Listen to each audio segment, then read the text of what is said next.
Thank you, sir, for accepting me for your next film. For my next film, sorry. The great producer, Mr. C. Kalyan அவர்கள் அவர் நிறைய படங்கள் எடுத்திருக்காரு.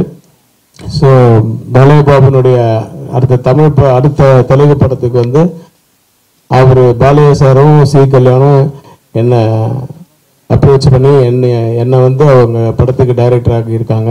அதுக்கு நான் வந்து ரொம்ப பெருமைப்படுறேன். To direct a great legend, almost 100 films முடிச்சிட்டாரு. அவர் டைட்டில் வந்து இன்னும் வைக்கல. ஆளாளுக்கு ஒன்று சொல்றாங்க. ஒருத்தர் வந்து திடீர்னு தெலுங்குல இருந்து ஆந்திரால இருந்து ஏன்பா உன் டைட்டில் ரெட்டிக்காரான்னு கேட்குறாங்க. ஒருத்தர் இல்ல சார் இன்னும் டைட்டில் வைக்கல. ஒருத்தர் வந்து ஜெய் சிம்மாவான்னு கேட்குறாங்க. இல்ல நாங்க இன்னும் டிசைட் பண்ணல. அது டைட்டில் டிசைட் பண்றவரு நடுவில் உட்காந்துருக்காரு பாருங்க. பாலையா சார் தான் டைட்டில் டிசைட் பண்ணோம்.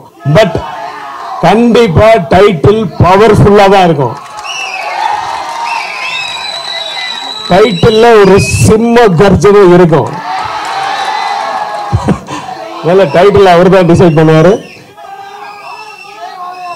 இந்த படம் தேங்க்யூ உங்களுடைய ஆசீர்வாதங்களோட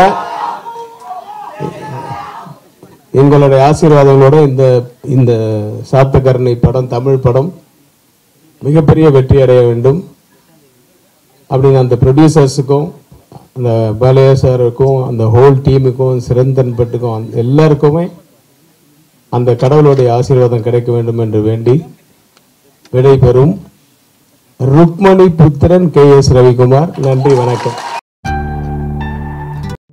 1 year నేను ఎంత మిస్ అయ్యాను తెలుసా? ఫస్ట్ నేనే ప్రపోజ్ చేశా. ఇప్పుడు నాకు వాడు అస్సలు నచ్చట్లేదు. ఏం చేయాలో కూడా అర్థం కావట్లేదు. చాలా గిల్ట్గా ఉందిరా. దానికి మేమేం చేయాలి? మీరు నా బ్రేకప్ చేయాలి. సిటీలో ఏ బ్రేకప్ అయినా సగం మీన్ వల్లనే అవుతాయి. నేను నమ్మను. కానీ దాన్ని ప్రూవ్ చేయడానికి నా దగ్గర ఏం ప్రూఫ్స్ లేవు. నా బాయ్ ఫ్రెండ్తో బ్రేకప్ చేయాలని పెట్టు, డీటెయిల్స్ ఇవ్వు, వాళ్ళే చూసుకుంటారు.